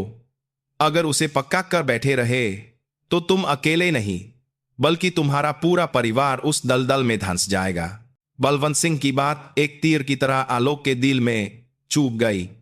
उसे विक्रम राणा के दिए हुए पैसों का वकना और उसे लेते समय हुई निगरत याद आ गई। वह हर रात बुरे सपने देखता था। उसे अपनी वर्दी पहने हुए खुद पर शर्म आती थी। आसिर का आलोक फूट फूट कर रो पा और उसने सब कुछ उगल दिया। उसने बताया कि कैसे विक्रम राणा ने उसके बीमार बच्चे के इलाज का बहाना बनाकर उसे ईंधन की चोरी में शामिल होने के लिए मजबूर किया और कैसे वह उसके कहने पर ईंधन के रिकॉर्ड में हेराफेरी करता रहा। बस यही सच है साहब। मैं तो बस अपने बेटे को बचाना चाहता था। बलवंत सिंह ने रोते हुए आलोक के कंधे को चुपचाप थपथपाया। अभी भी देर नहीं हुई है। तुम अभी भी अपनी गलती सुधार सकते हो। आलोक ने कांपते हाथों से अपनी जैकेट की भीतरी जेब से एक छोटी सी यूएसबी ड्राइव निकाली और बलवंत सिंह को दे दी। यह असली ईंधन का रिकॉर्ड है जिसे मैंने अपनी सुरक्षा के लिए अलग से रखा था। इसमें कर्नल राणा के निर्देशों वाली ऑडियो रिकॉर्डिंग भी है। यह स्मोकिंग गन था, वही तेधार वाली तलवार जिसे अदिति इतनी शिद्दत से खोज रही थी। बलवंत सिंह ने उसी रात वह यूएसबी अदिति को सौंप दी। यूएसबी की सामग्री की जांच करने के बाद अदिति ने बिना किसी हिचकिचाहट के ब्रिगेडियर अर्जुन शर्मा को फिर से फोन किया। सर, तलवार मिल गई है। अब आपके हारेक करने का समय है। कुछ दिनों बाद शांतपची त्रिशूल डिवीजन में असली तूफान आ गया। सेना मुख्यालय की इंस्पेक्टर जनरल ब्रांच की एक जांच टीम बिना किसी पूर्व सूचना के यूनिट में पहुंची। उनके हाथों में डिवीजन का नहीं बल्कि सेना प्रमुख के दस्तखत वाला तलाशी वारंट था। वे सबसे पहले ना तो नमविंग गरो राइफल्स के दफ्तर गए और ना ही रसद अधिकारी के पास। वे सीधे कर्नल विक्रम राणा के सरकारी आवास पर पहुंचे। दूसरा मोर्चा आखिरकार खुल चुका था। सेना मुख्यालय की सीधी निगरानी में आई विशेष जांच टीम के आने से त्रिशूल डिवीजन में सन्नाटा छा गया। स्थिति ऐसी थी कि मेजर जनरल अदिति चौहान को भी टीम के प्रमुख को विनम्रता से सैल्यूट करना पा। वे पूरी तरह से स्वतंत्र रूप से काम कर रहे थे और उनके तेवर के आगे कोई भी बाहरी दबाव काम नहीं कर रहा था। जांच टीम ने विक्रम राणा के घर, दफ्तर और गुप्ता कंस्ट्रक्शंस के दफ्तर पर एक साथ छापा मारा। सभी दस्तावेज और कंप्यूटर हार्ड डिस्क सबूत के तौर पर वापस कर लिए गए। राणा के घर से उसकी पत्नी के नाम पर कई बेनामी बैंक खातों के लेन देन का ब्यौरा मिला और गुप्ता कंस्ट्रक्शंस के दफ्तर से सैन्य निर्माण से जुए गुप्त अनुबंध मिले। हवलदार आलोक मिश्रा द्वारा दी गई यूएसबी ने एक डेटोनेटर का काम किया। ईंधन घोटाले के अकाटे सबूत के सामने संबंधित लोग एक एक करके टूटने लगे। ईंधन डिपो के प्रभारी से लेकर परिवहन यूनिट के अधिकारियों तक सबने अपना गुनाह कबूल कर लिया। उनके बयानों से दूसरे घोटालों के सुराग मिले और जांच नमविंगरू राइफल्स से आगे बढ़कर पूरी त्रिशूल डिवीजन और यूनिट से जुचे स्थानीय समुदाय तक फैल गई। यह उस पल का खुलासा था कि विक्रम राणा नामक विशाल पेशी की जहन कितनी गहरी और चौड़ी फैली हुई थी। विक्रम राणा के सबसे करीबी लेफ्टिनेंट कर्नल हेमंत ने आखिरकार सब कुछ छोड़कर जांच में सहयोग करने के बदले में निरामी की गुहार लगाई। उसने विक्रम राणा के सभी काले कारनामों का विस्तार से ब्यौरा दिया। पिछले 9 सालों में नमवीन गरुड़ राइफल्स में हुए निर्माण घोटाले, सैन्य सामान का गबन, नियुक्तियों में धांधली और वरिष्ठ अधिकारियों को नियमित रूप से दी जाने वाली रिश्वत की सूची तक उसका बयान दर्जनों पन्नों का था। विक्रम राणा एक पिंजरे में फंसे चूहे की तरह हो गया था। सेना मुख्यालय के एक छोटे से पूछताछ कक्ष में लगातार सामने आ रहे सबूतों और बयानों के आगे वह बेबस होकर टूट गया। शुरुआत में उसने खुद को निर्दोष बताते हुए इसे अदिति चौहान की साजिश बताया, लेकिन जैसे ही आलोक की रिकॉर्डिंग में उसकी अपनी आवाज सुनाई दी, उसने सब कुछ छोड़ दिया। मैं हार गया, यह उसके मुंह से निकला पहला वाक्य था। यह पूछताछ करने वाले अधिकारी के लिए नहीं, बल्कि सामने लगे आईने में दिख रही अपनी ही दयनीय छवि के लिए एक स्वीकारोक्ति थी। पूछताछ कक्ष की तेह रोशनी के नीचे उसके चेहरे पर पाजी गहरी परछाई उसके गुनरे हुए सालों के बोझ की तरह लग रही थी। उसे अचानक दशकों पहले का अपना रूप याद आया। एक युवा सेकंड लेफ्टिनेंट जो अपने वीर पिता के नक्शेकदम पर चलकर सेना में आया था। एक युवा अधिकारी जो किसी भी दूसरे से ज्यादा जुनून और न्याय की भावना से भरा हुआ था। शुरुआत में वह भी अन्याय से समझौता नहीं करता था, लेकिन हकीकत क्रूर थी।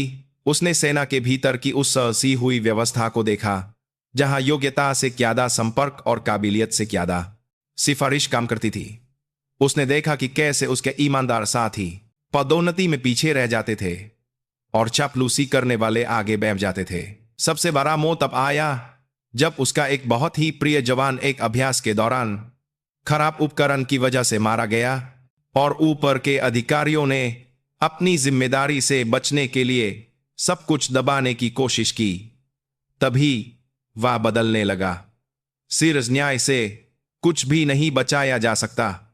ताकत होनी चाहिए अपने लोगों को बचाने और अपनी सल्तनत बनाने की ताकत। उसने खुद शैतान बनने का फैसला किया। उसने जानबूझकर भ्रष्टाचार की खंजीरों में खुद को जख्म लिया। उस पैसे और ताकत से उसने अपने लोगों की देखभाल की और अपना एक गुट बनाया।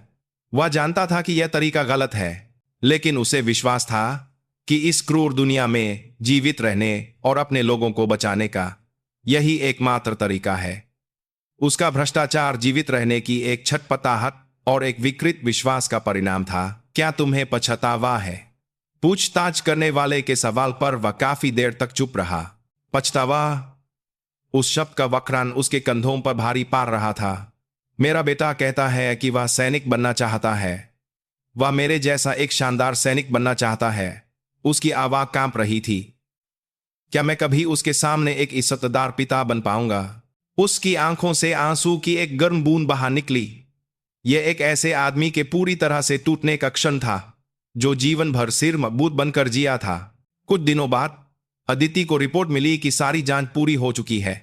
विक्रम राणा सहित भ्रष्टाचार में शामिल दर्जनों अधिकारियों और नागरिकों पर सैन्य अदालत में मुकदमा चलाया जाएगा।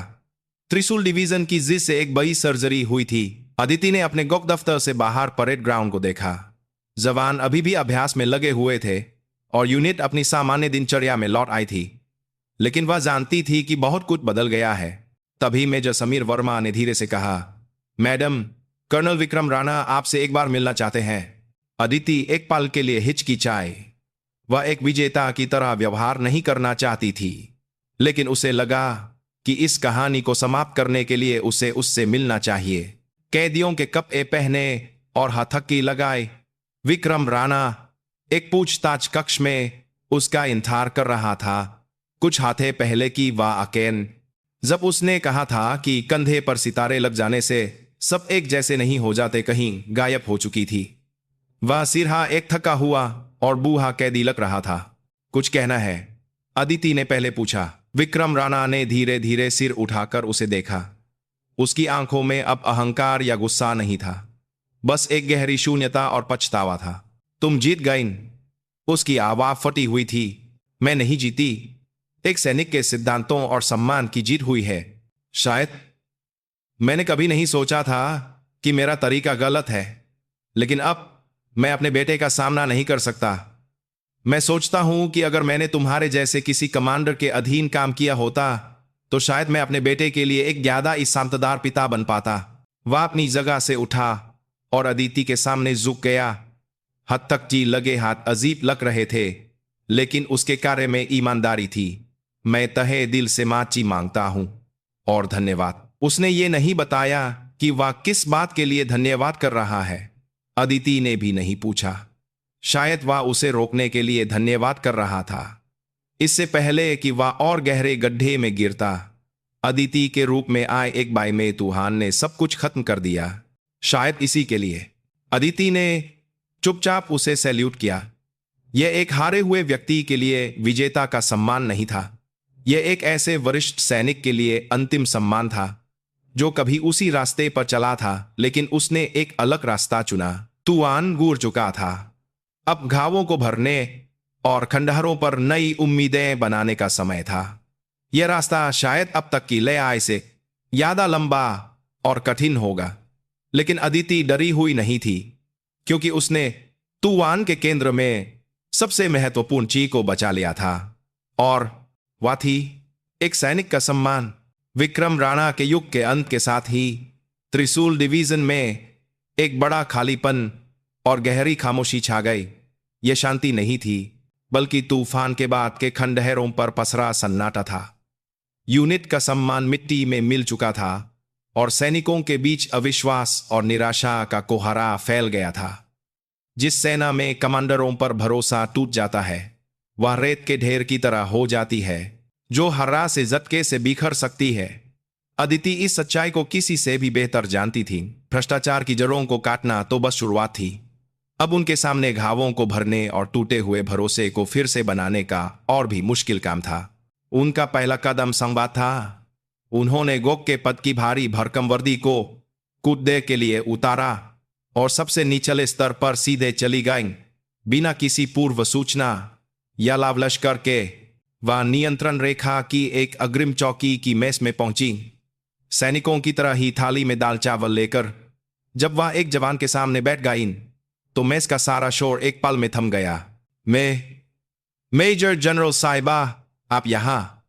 सामने बैठा लैंस नायक इतना हैरान हुआ कि चम्मच हाथ में लिए ही जम गया। बस खाना खाने आई हूं। यह भी देखना था कि आज खाने में क्या बना है।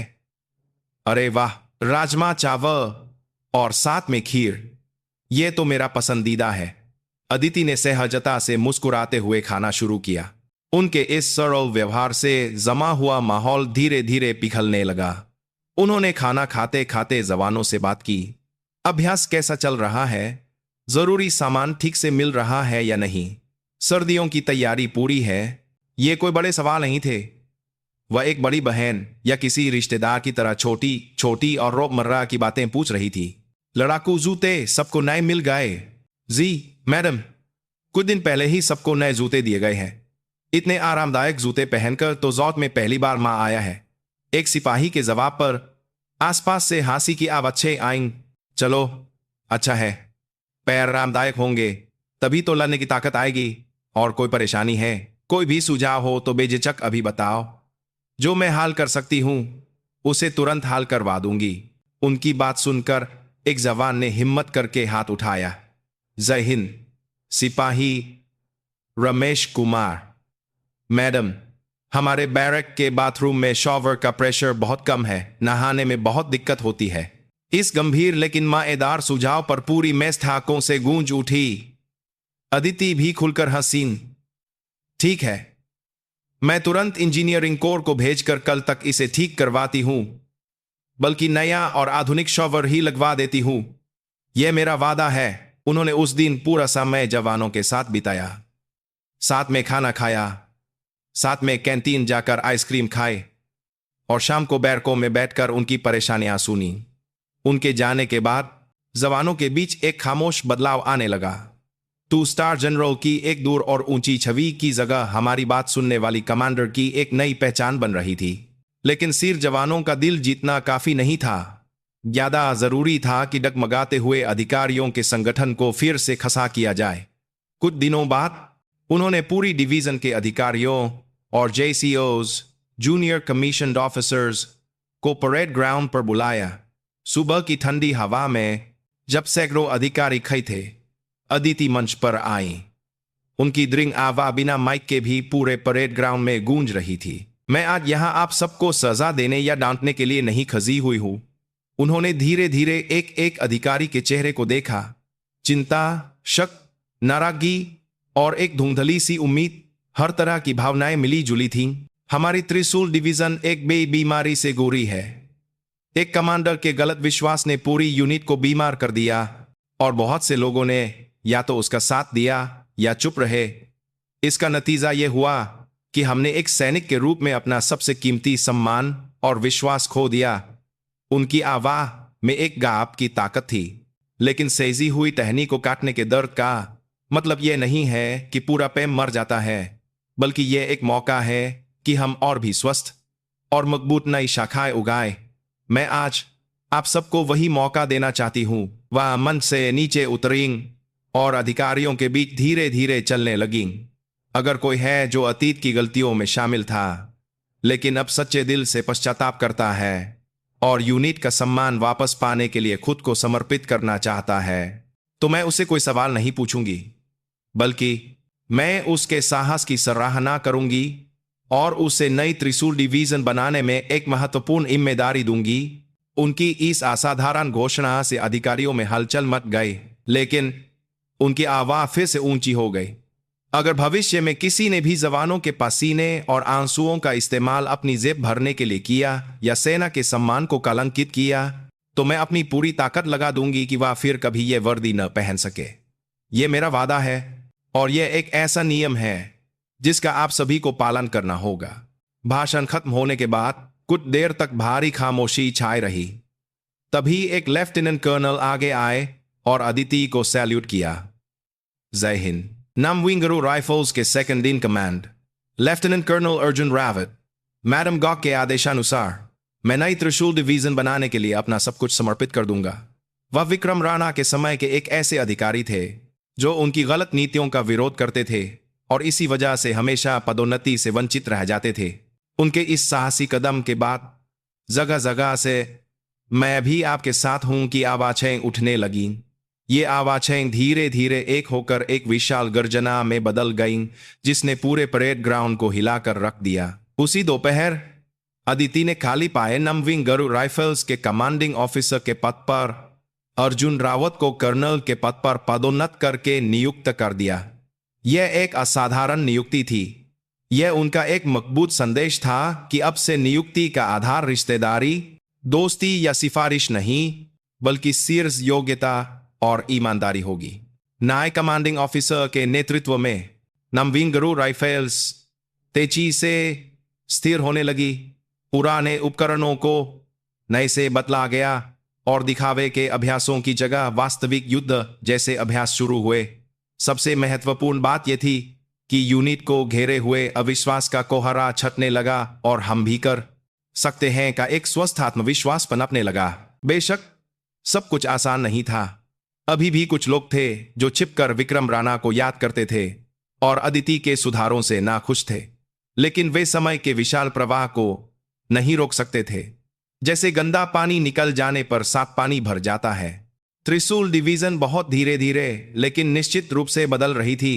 अदिति हर रात अपने आवास पर पूरी डिवीजन की दैनिक रिपोर्ट देखती थीं और चुपचाप सोच में डूब जाती थीं। तूफान गुजर चुका था, लेकिन उसके छोचे हुए हक हम अभी भी हर जगह मौजूद थे। असली इलाज तो अब शुरू होना था। उन्होंने कसम खाई कि वह इन खंडहरों पर एक ऐसा मजबूत और न्यायपूर्ण किला बनाएंगी जिसे फिर कोई नहीं गिरा सकेगा। एक बार में तूफान के गुजर जाने के बाद हमेशा कुछ निशान रह जाते हैं। विक्रम राणा का भ्रष्टाचार का मामला सैन्य अदालत में जाने के साथ ही आधिकारिक तौर पर तो खत्म हो गया, लेकिन उस मामले से जुए लोगों की जिंदगी पर इसने कभी न मिटने वाले निशान छोड़ दिए। ये निशान किसी के लिए अंखम बन गए तो किसी के लिए सम्मान का प्रतीक। मामले में निर्णायक सबूत देने वाले हवलदार आलोक मिश्रा को एक ही समय में हीरो और गद्दार दोनों का तमगा मिला। कुछ अधिकारी उसे मुखबिर कहकर उससे दूर रहते थे और साथियों के बीच भी उसे अकेला कर दिया गया था। उसने अपने बीमार बच्चे को बचाने के लिए एक मजबूर फैसला लिया था, लेकिन वह संगठन के प्रति वफादारी तो छोड़ने के आरोप से बच नहीं सका। हर रात वह अपराध बोध और आत्मग्लानि से पीड़ित रहता था। यह खबर मिलने पर अदिति ने आलोक को चुपचाप अपने दफ्तर में बुलाया। एक कप चाय के सामने बैठे आलोक का चेहरा डरा हुआ था और वह सिर नहीं उठा पा रहा था। हवलदार, सिर उठाओ, तुम कोई अपराधी नहीं हो। अदिति की गर्मजोशी भरी आवाज सुनकर आलोक की आंखें नम हो गईं। मैंने अपने साथियों को धोखा दिया है। नहीं, तुमने साथियों को धोखा नहीं दिया। तुमने एक गलत रास्ते पर जा रही सेना को सही रास्ता दिखाया है। यह धोखा नहीं, यह साहस है। तुम्हारे उस साहस की वजह से हारों जवान बेहतर माहौल में सेवा दे पा रहे हैं और हमारी सारही यूनिट को फिर से जिंदा होने का मौका मिला है। तुम हमारी त्रिशूल डिवीजन के हीरो हो। अदिति ने दराम से एक प्रशंसा पत्र निकाला और उसे दिया। यह सेना प्रमुख का प्रशंसा पत्र था। उन्होंने ब्रिगेडियर अर्जुन शर्मा से इसके लिए विशेष अनुरोध किया था और यह तुम्हारे बेटे के लिए मेरा एक छोटा सा तोहफा है। उन्होंने प्रशंसा पत्र के साथ एक लिसाहा भी दिया। आलोक ने जब उसे खोला तो उसमें दिल्ली के army research and referral hospital के बाल चिकित्सा गहन चिकित्सा इकाई में भर्ती की अनुमति पत्र था। अब वह देश की सबसे अच्छी चिकित्सा सुविधा में सेना की मदद से अपने बच्चे का इलाज करवा सकता था। मैडम गोक, मैं ये एहसान कैसे चुकाऊंगा? आलोक आखिरकार अपने आंसू नहीं रोक पाया और फूट फूट कर रोने लगा। इसे एहसान मत समझो। सेना बस अपना वकार निभा रही है जो उसे तुम्हारे और तुम्हारे परिवार के प्रति निभाना चाहिए। यह तुम्हारे साहस का एक जाही इनाम है और मैं जानती हूं कि तुम्हें लोगों की बातों से तकलीफ होगी। इसलिए मैंने तुम्हारा तबादला दिल्ली के पास एक यूनिट में कर दिया है। वहां जाकर अपने बच्चे के इलाज पर ध्यान दो और सब कुछ भूलकर एक नई शुरुआत करो। अदिति की मेहरबानी यहीं खत्म नहीं हुई। जिस दिन आलोक जा रहा था उन्होंने यूनिट के नोटिस बोर्ड पर उसकी प्रशंसा की खबर के साथ एक लेख भी लगाया जिसमें बताया गया था कि उसके साहसी कदम ने यूनिट को कैसे बदला। उन्होंने आधिकारिक तौर पर उसका सम्मान बहाल कर दिया ताकि अब कोई भी उसे गद्दार ना कह सके। दूसरी ओर अदिति की अदृश्य तलवार बने सूबेदार मेजर बलवंत सिन्हा ने किसी भी तरह की वाहवाही से इनकार कर दिया। अदिति ने उन्हें सूबेदार मेजर के पद पर पदोन्नति के लिए सबसे पहली सिफारिश और डिवीजन के सूबेदार मेजर का पद देने का प्रस्ताव दिया, लेकिन उन्होंने विनम्रता से मना कर दिया। मैडम गॉक, मैं बमे पदों के लायक नहीं हूं। मेरी जगह तो धूल और मिट्टी से सनी इस वर्कशॉप में है जहां तेल की गंध आती है। जवानों के साथ पसीना बहाना और चुपचाप अपना काम करना ही मेरे लिए सबसे बड़ी खुशी और सम्मान है। उन्होंने कुछ नहीं मांगा। वह सिर इस बात से संतुष्ट थे कि जिस सेना से वह प्यार करते थे वह थोची और बेहतर हो गई है। उनकी पुरानी वर्दी पर लगे तेल के दान किसी भी शानदार पदक से ज्यादा चमक रहे थे। अदिति ने उनकी इच्छा का सम्मान करने का फैसला किया। इसके बजाय उन्होंने हर हफ्ते एक बार बलवंत सिंह की वर्कशॉप में जाकर उनके साथ कॉफी पीना और यूनिट की बातें करना अपनी एक नई आदत बना ली। ये दो सच्चे सैनिकों का एक दूसरे के प्रति सर्वोच्च सम्मान और विश्वास का प्रदर्शन था। समय बीता और विक्रम राणा पर सैन्य अदालत में मुकदमा चला। मुकदमे ने लोगों का बहुत ध्यान खींचा, लेकिन कटघरे में खासा विक्रम राणा शांत था। उसने अपने वकील को किसी भी तरह की दलील देने से मना कर दिया और अभियोजन पक्ष के सभी आरोपों को स्वीकार कर लिया। अंतिम बयान के समय सबकी निगाहें उसी पर थीं। उसने कोई बहाना बनाने या सहानुभूति मांगने के बजाय दर्शकों में बैठे युवा जवानों की ओर देखा। मैंने आप सबके जिला एक ऐसा गुनाह किया है जिसे धोया नहीं जा सकता। आप जो कुछ भी पहनते हैं, खाते हैं और इस्तेमाल करते हैं, वह इस देश की जनता के खून पसीने से बना है। मैंने उसे अपने स्वार्थ के लिए लूटा और एक सैनिक के रूप में अपना सम्मान खुद ही फेंक दिया। मेरी वजह से जिन भी जवानों को तकलीफ और दर्द हुआ, मैं उन सब से तहे दिल से माफी मांगता हूं। वह अपनी जगह से उठा और जवानों की ओर गहराई से झुक गया। मैंने जो गुनाह किया है उसकी सजा मैं कानून के फैसले के अनुसार खुशी खुशी भुगतूंगा। बस आखिर में एक ही गुजारिश है, भगवान करे कि मेरे जैसा कोई सैनिक फिर कभी पैदा न हो और यहां मौजूद मेजर जनरल अदिति चौहान जैसी कमांडर के नेतृत्व में भारतीय सेना और भी मजबूत और सम्मानित बने। अदालत में एक गंभीर सन्नाटा छा गया। कुछ दिनों बाद उसे सैन्य अदालत की अधिकतम सजा के करीब की जैद की सजा सुनाई गई और उसकी सभी सैन्य पदवियां छीन ली गईं। उसे सैन्य जेल में डाल दिया गया। उसके परिवार को भी बहुत मुश्किलों का सामना करना पड़ा। एक भ्रष्ट सैनिक का परिवार होने का कलंक उनकी जिंदगी को पूरी तरह से हिला गया। जास्कर उसका बेटा, जो अपने पिता को एक हीरो की तरह मानता था, उससे बहुत सदमा लगा और वह भटक गया। आप जैसा शानदार सैनिक बनने का उसका सपना चकनाचूर हो गया था। मुद्दे के खत्म होने के बाद अदिति ने चुपचाप विक्रम राणा की पत्नी से संपर्क किया। उन्होंने सांत्वना के शब्दों के बजाय एक पत्र दिया। उस पत्र में सैनिक बच्चों के लिए एक छात्रवृत्ति फाउंडेशन और मनोवैज्ञानिक परामर्श सहायता कार्यक्रम की जानकारी थी। पाप से घृणा करो, पाप इसे नहीं, यह उनका अपना तरीका था। विक्रम राणा की पत्नी ने चुपचाप आंसू बहाते हुए वह पत्र ले लिया। मामला इस तरह से आधिकारिक तौर पर समाप्त हो गया। लेकिन उस तूफान के छोजे हुए खत्म और सबक त्रिशूल डिवीजन के हर सदस्य के दिल में लंबे समय तक बने रहे और उनके आगे के रास्ते के लिए एक मील का पत्थर बन गए। विक्रम राणा मामले के झटके शांत हुए और कुछ महीने बीत गए। अदिति चौहान के नेतृत्व में त्रिशूल डिवीजन आश्चर्यजनक गति से स्थिरता की ओर लौट रही थी। कर्नल अर्जुन रावत के नेतृत्व वाली नमविंग गरुड़ राइफल्स यूनिट सुधार का एक सफल मॉडल बन गई और एक पारदर्शी और निष्पक्ष नेतृत्व की नई संस्कृति पूरी यूनिट में जड़ें जमाने लगी। लेकिन असली परीक्षा अभी बाकी थी। एक यूनिट का सम्मान उसकी युद्ध क्षमता से साबित होता है। आखिरकार उनकी काबिलियत को परखने का कठिन समय आ गया। हर साल शरद ऋतु में सेना की सभी यूनिटों के लिए आयोजित होने वाले युद्ध अभ्यास नामक संयुक्त सामरिक अभ्यास का आगाम हो चुका था। युद्ध अभ्यास कोई छोटा मोटा अभ्यास नहीं था। यह भारतीय सेना का सबसे बड़ा मैदानी अभ्यास था, जिसमें कोर स्तर के सैनिक और उपकरण शामिल होते थे और वास्तविक युद्ध जैसी गहन गतिविधियां होती थी। इस अभ्यास में प्रदर्शन को सीधे उस यूनिट की युद्ध क्षमता का एक वस्तुनिष्ठ संकेतक माना जाता था। सेना मुख्यालय की सभी निगाहें त्रिशूल डिवीजन पर थीं। क्या नेतृत्व में बड़े बदलाव और आंतरिक सुधारों से युद्ध क्षमता में वृद्धि हुई थी, या फिर इसने यूनिट की एकता को तोड़कर युद्ध क्षमता को कमजोर कर दिया था? यह अभ्यास अदिति के पिछले कुछ महीनों की मेहनत का मूल्यांकन करने वाला एक विशाल परीक्षा मंच था। यह अभ्यास हमारे लिए सिर्फ एक अभ्यास नहीं है। अभ्यास के लिए प्रस्थान समारोह में अदिति ने एक दृढ़ आवाज में पूरी डिवीजन के जवानों से कहा, यह दुनिया के अविश्वास और संदेह के सिला यह साबित करने का एक मौका है कि हम कितने मजबूत हैं। हमने पिछले कुछ महीनों में हड्डी तो मेहनत करके खुद को फिर से बनाया है। अब अपनी काबिलियत दिखाने का समय है। लड़ो और जीतो। भारत माता की जय। जवानों की गर्जना ने जम्मू कश्मीर के शरद ऋतु के आसमान को हिलाकर रख दिया। उनकी आंखों में अब अतीत की हार या निराशा नहीं थी, सिर्फ आत्मविश्वास और युद्ध की आग जल रही थी। अभ्यास शुरू से ही भयंकर था। त्रिशूल डिवीजन का सामना एक काल्पनिक दुश्मन ब्लू जोर्स से हुआ, जो एक अत्याधुनिक मशीनीकृत इन्फेंट्री डिवीजन थी। कागज पर तेज चिन्मय टैंकों और बख्तरबंद वाहनों से लैस ब्लू जोर्स का पल्लड़ा भारी था।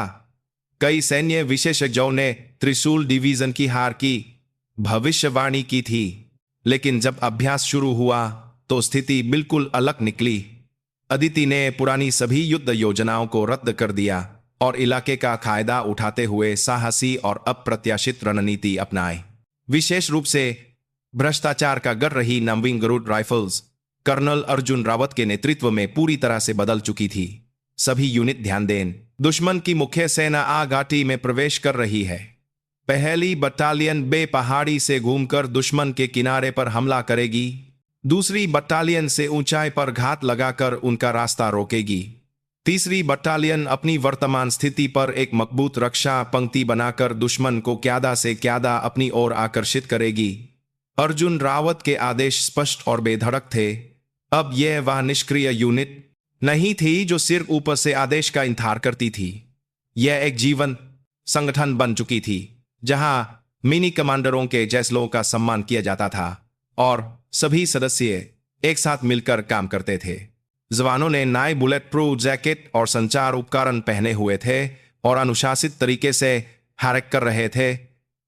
अतीत में यह कल्पना भी नहीं की जा सकती थी। इस बीच एक सैन्य जेल की कार्यशाला में कैदियों के कपड़े पहने विक्रम राणा रेडियो पर युद्ध अभ्यास की खबरें चुपचाप सुन रहा था। खबर थी कि त्रिशूल डिवीजन उम्मीदों के विपरीत ब्लू जॉर्ज के खिलाफ शानदार प्रदर्शन कर रही है। ये तो सिर्फ एक अभ्यास है। वहां के सारे लोग मेरे ही सिखाए हुए हैं। पास में काम कर रहे एक युवा कैदी ने ताना मारते हुए कहा। एक पल में विक्रम राणा की आंखें ठंडी हो गईं। उसने काम रोका और युवा कैदी को घूरा। तुम जैसे लोग क्या जानें जो बेमतलब की बातें कर रहे हो? क्या है बुड्ढे, खुद को अभी भी जनरल समझता है क्या? हाँ, जनरल था। और अब मुझे पता चला है कि उन सितारों का वकना कितना भारी होता है। वे वहां अपनी जान दांव पर लगाकर देश की रक्षा का अभ्यास कर रहे हैं। तुम्हारी तरह बेवकूफी भरे गुनाह करके यहां सट नहीं रहे हैं। अगर एक बार और मेरी यूनिट के जवानों का अपमान किया तो तुम्हारे सारे दांत तोड़ दूंगा। विक्रम राणा के खौफनाक तेवर देखकर युवा कैदी डर गया। विक्रम राणा फिर से अपने काम में लग गया, लेकिन उसका दिल और दिमाग पहले से ही अभ्यास के मैदान में पहुंच चुके थे। जिस यूनिट को वह छुआया था, जिस सेना को वह नष्ट करना चाहता था, वह अब उसके बिना भी शानदार तरीके से लड़ रही थी। इस सच्चाई ने उसके अंदर एक अजीब सी भावना पैदा की, कड़वाहट और एक बहुत ही धुंधला सा गर्व। शायद वह पहली बार एक सच्चे सैनिक के दिल को फिर से महसूस कर रहा था। अभ्यास अपने अंतिम चरण में पहुंच गया। त्रिशूल डिवीजन ने संख्यात्मक रूप से कमजोर होने के बावजूद ब्लू जॉर्ज के हमलों को सफलतापूर्वक रोका और जवाबी हमला करके अभ्यास नियंत्रण मुख्यालय को भी आश्चर्यचकित कर दिया। इसके केंद्र में अदिति का एक साहसी जैसला था। मैडम गोक, दुश्मन का मुख्यालय जे क्षेत्र में स्थित होने का पता चला है, लेकिन वहां तक पहुंचने के लिए हमें दुश्मन की बख्तरबंद यूनिटों द्वारा संरक्षित मुख्य रक्षा पंक्ति को तोड़ना होगा। जोखिम बहुत ज्यादा है, मेजर समीर वर्मा ने घबराकर रिपोर्ट दी। सामने से हमला करना बेवकूफी है, हम अपना रास्ता खुद बनाएंगे। अदिति ने युद्ध के नक्शे पर एक जगह की ओर इशारा किया। यह एक दुर्गम पहाड़ी इलाका था जहां नक्शे पर कोई रास्ता नहीं था। इंजीनियरिंग बटालियन को लगाकर एक रात में इस पहाड़ पर एक रास्ता बनाया जाए, फिर स्पेशल जोर्स को भेजकर रात के अंधेरे में दुश्मन के मुख्यालय पर सीधा हमला किया जाए। क्या यह हो सकता है? यह एक लगभग असंभव मिशन था, लेकिन किसी ने भी कोई सवाल नहीं उठाया। उसकी आंखों में एक विश्वास था और अब यूनिट के सदस्य उस पर पूरी तरह से भरोसा करते थे। उस रात त्रिशूल डिवीजन की इंजीनियरिंग बटालियन ने असंभव को संभव कर दिखाया। उनके रात भर के पसीने से बनाए गए रास्ते पर स्पेशल जोर्स के जवान चुपचाप दुश्मन के इलाके में गहरे घुस गए और अगली सुबह अभ्यास के सिचुएशन रूम के सभी स्पीकरों से अभ्यास की समाप्ति की घोषणा गूंज उठी। व्हाइट टॉर्सस, त्रिशूल डिवीजन ने दुश्मन मुख्यालय पर कब्जा कर लिया। अभ्यास समाप्त। परिणाम त्रिशूल डिवीजन की शानदार जीत थी। अभ्यास देख रहे सेना मुख्यालय के जनरल अपनी आंखों पर विश्वास नहीं कर पा रहे थे। भ्रष्टाचार के घोटाले से लगभग टूट चुकी एक यूनिट सर्ज कुछ महीनों में सेना की सबसे मजबूत लड़ाकू यूनिटों में से एक बन गई थी। अभ्यास के बाद धूल से सने और थके हुए जवानों के सामने अदिति खड़ी हुई। उन्होंने बिना कुछ कहे उन सभी को सैल्यूट किया। यह एक कमांडर का अपने सबसे सम्मानित और गौरवशाली यूनिट के सदस्यों के लिए एक सच्चा सलाम था। कठिन परीक्षा का समय समाप्त हो गया था और त्रिशूल डिवीजन ने उस परीक्षा के माध्यम से अपने अतीत के कलंक को पूरी तरह से धो दिया और एक स्टील जैसी मजबूत यूनिट के रूप में फिर से जन्म लिया। उनके सीने पर अब कभी न मिटने वाले नखम नहीं, बल्कि एक सम्मानित पदक अंकित था। उस घटना के 2 साल बाद जम्मू कश्मीर की शरद ऋतु फिर से आए और उसने यूनिट के पहाड़ों और मैदानों को लाल रंग में रंग दिया। लेकिन त्रिशूल डिवीजन को घेरे हुए माहौल 2 साल पहले से बिल्कुल अलग था। अतीत में यूनिट को दबाने वाला अविश्वास और निराशा का साया कहीं गायब हो चुका था और उसकी जगह एक स्वस्थ आत्मविश्वास और ऊर्जा ने ले ली थी। नमवीन गरुड़ राइफल्स की वर्कशॉप में सूबेदार मेजर बलवंत सिंह एक नए भर्ती हुए युवा हवलदार को खे हाई राइफल को खोलना और जोड़ना सिखा रहे थे। उनके जुर्रीदार हाथ अभी भी तेल और ग्रीस से सने थे, लेकिन उनकी आंखें पहले से कहीं ज्यादा शांत और गहरी थीं। देखो हवलदार साहब, बंदूक सिर्फ एक लोहे का टुकड़ा नहीं है, यह इसे पकड़ने वाले जवान की जान है और जिन नागरिकों की हम रक्षा करते हैं उनकी जिंदगी है। इसलिए एक छोटे से पेंच को भी हल्के में नहीं लेना चाहिए। उनकी सीख सिर्फ तकनीक सिखाना नहीं थी, यह एक सैनिक के रूप में आवश्यक मानसिकता यानी सैनिक धर्म को सिखाना था। युवा हवलदार सम्मान की नब्रों से उनकी हर एक बात को अपने दिल में उतार रहा था। जो यूनिट कभी एक से हुए पेम की तरह थी, वह अब ऐसे स्वस्थ नए पौधे उगाने वाली एक उपजाऊ खमीन बन चुकी थी। परेड ग्राउंड पर नमविंग ग्रोथ राइफल्स के commanding officer colonel Arjun Rawat के दमदार आदेश के तहत जवानों का युद्ध अभ्यास चल रहा था। अत्याधुनिक लड़ाकू उपकरणों से लैस जवानों की हर एक में कोई हिचकिचाहट नहीं थी। उनकी आंखों में एक चमक थी और उनके हर एक कदम में अनुशासन था। कर्नल रावत अब एक अकेले भेड़िए नहीं थे। उन पर विश्वास करने वाले और उनका अनुसरण करने वाले मजबूत मातहतों के साथ वह त्रिशूल डिवीजन के सबसे मजबूत और विश्वसनीय कमांडरों में से एक बन चुके थे। इन सभी बदलावों के केंद्र में अदिति चौहान थीं, लेकिन अब वह त्रिशूल डिवीजन की गॉक नहीं थीं। उनकी उपलब्धियों को मान्यता देते हुए उन्हें लेफ्टिनेंट जनरल के पद पर पदोन्नत किया गया और भारतीय सशस्त्र बलों के हृदय नई दिल्ली स्थित एकीकृत रक्षा स्टाफ मुख्यालय में ऑपरेशनल हेड के रूप में स्थानांतरित कर दिया गया। जब उनके जाने की खबर आई तो पूरी यूनिट गहरे अफसोस में डूब गई। अदिति के विदाई समारोह के दिन पूरी डिवीजन के जवान परेड ग्राउंड पर लाइन में खड़े होकर उन्हें अंतिम बार देख रहे थे। यह 2 साल पहले के नजारे से बिल्कुल अलग था, जब उन्होंने ठंडी और अजनबी नजरों के बीच पदभार संभाला था। सभी जवानों की आंखों में उनके प्रति सच्चा सम्मान और आभार था। मंच पर आकर अदिति ने बिना किसी लिखे हुए भाषण के अपनी आवाज में अंतिम विदाई दी। मेरे प्यारे त्रिशूल डिवीजन के जवानों, आज मैं आप सबसे विदा लेने के लिए यहां खड़ी हूं। उन्होंने परेड ग्राउंड पर जमा जवानों के चेहरों को धीरे धीरे देखा। उनके चेहरों में पिछले 2 साल का समय एक फ्लैशबैक की तरह घूर गया। लोग कहते हैं कि मैंने त्रिशूल डिवीजन को बदल दिया, लेकिन मैं इस बात से सहमत नहीं हूं। मैंने तो बस आप सबको खुद को बदलने के लिए एक छोटा सा अवसर दिया। त्रिशूल डिवीजन को बदलने वाले आप खुद हैं। आप जिन्होंने अन्याय के चुप्पी नहीं साधी और साहस दिखाया। आप जिन्होंने गलत अतीत पर पश्चाताप किया और एक बेहतर भविष्य चुना। और आप सब जिन्होंने पर्दे के पीछे चुपचाप अपना कर्तव्य निभाया और यूनिट के सम्मान की रक्षा की। आप सभी इस महान बदलाव के असली नायक हैं। उनकी नजर परेड ग्राउंड के एक कोने में खास सूबेदार मेजर बलवंत सिंह पर कुछ देर के लिए रुकी। हम अक्सर एक सैनिक का मूल्यांकन उसके कंधे पर लगे सितारों की संख्या से करते हैं, लेकिन मैंने पिछले 2 सालों में यहां सीखा है कि असली चमकने वाला सितारा सिर्फ एक जनरल के कंधे पर नहीं होता। एक जवान के घिसे हुए जूतों में, एक NAATO के तेल लगे हाथों में और एक युवा अधिकारी के पसीने से भीगे माथे पर। उससे भी ज्यादा चमकीला और सम्मानित सितारा चमकता है। उन्होंने अपनी बात खत्म की और अपनी ओर लाइन में खसे यूनिट के सदस्यों को लंबे समय तक सैल्यूट किया। उनकी आंखों में चुपचाप आंसू आ गए। ये उन बीते सालों के लिए एक गर्म विदाई थी जिसमें वह त्रिशूल डिवीजन के साथ हंसी और रोई थीं। इस बीच उसी समय हरियाणा की एक सैन्य जेल में एक अप्रत्याशित आपात स्थिति पैदा हो गई। जेल के पास की एक पहाड़ी रात भर हुई रिकॉर्ड तोड़ बारिश के कारण ढह गई और नीचे के एक छोटे से गांव को एक भयानक भूस्खलन ने अपनी चपेट में ले लिया। सकें टूट गईं और संचार ठप हो गया। यह एक ऐसी विकट स्थिति थी जहां बाहरी बचाव दलों का पहुंचना मुश्किल था। जेल की कार्यशाला में मौजूद कैदी खिड़की से बाहर दिख रहे विनाश के मंजर को देखकर डर से कांप रहे थे।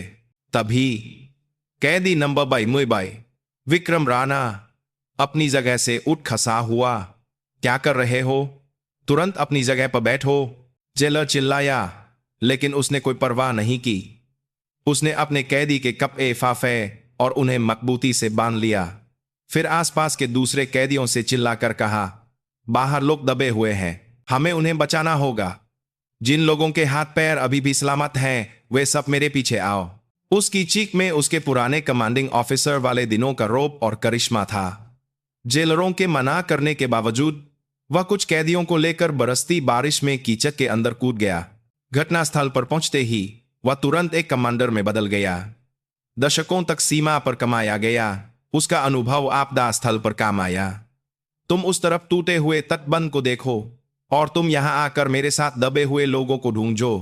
जेल की कार्यशाला से कुछ फावड़े और कुदाल ले आओ और रस्सी भी। उसके निर्देश तेंग और सटीक थे। उसने नंगे हाथों से मिट्टी खोदी और गिरे हुए पेजों को हटाकर जीवित बचे लोगों को खोजना शुरू किया।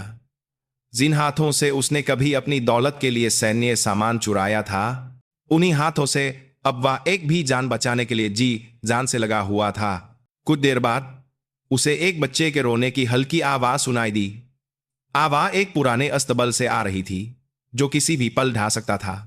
सबने उसे खतरनाक बताकर मना किया, लेकिन वह बिना किसी हिचकिचाहट के अस्तबल के अंदर रेंग कर घुस गया। और कुछ देर बाद वह मिट्टी से सने एक छोटे बच्चे को अपनी गोद में लिए चमत्कारिक रूप से बाहर निकला।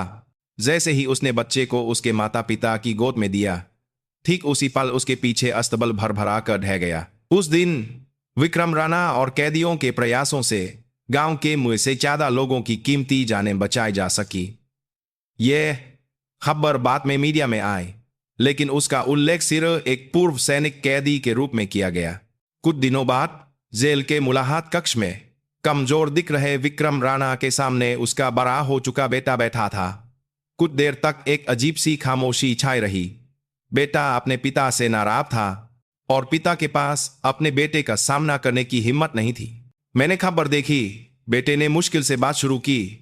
पापा, उस दिन आप बहुत शानदार लग रहे थे, बिल्कुल वैसे ही जैसा एक असली सैनिक होता है जिसका मैंने बचपन में सपना देखा था। इस एक वाक्य ने विक्रम राणा की टूटी हुई दुनिया को फिर से खसा कर दिया। उसकी आंखों से मोटे आंसू बहा निकले।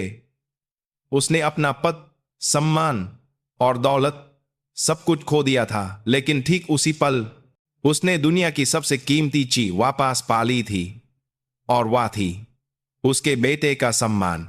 उसी शाम नई दिल्ली स्थित एकीकृत रक्षा स्टाफ मुख्यालय के ऑपरेशनल हेड के दफ्तर में अदिति चौहान खिड़की से बाहर दिल्ली के रात के नजारे को देख रही थी।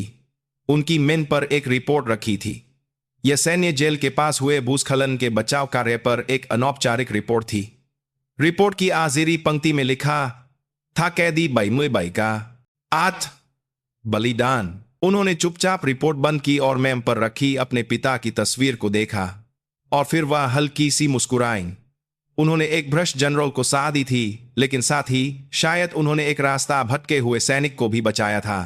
उनकी लड़ाई खत्म हो गई थी, लेकिन उनके बोए हुए बीज अब भारतीय सशस्त्र बलों के विशाल जंगल में फैलने लगे थे, जो उन अनगिनत सितारों को और भी चमकीला बना देंगे जो पर्दे के पीछे चुपचाप देश की रक्षा करते हैं।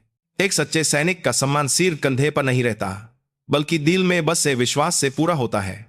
यह एक ऐसी सच्चाई थी जिसे अदिति चौहान, विक्रम राणा और त्रिशूल डिवीजन के हर एक सदस्य ने अपने जीवन से साबित कर दिया था। दिल्ली के रात के आसमान में एक गुमनाम सितारा उस रात असाधारण रूप से चमक रहा था।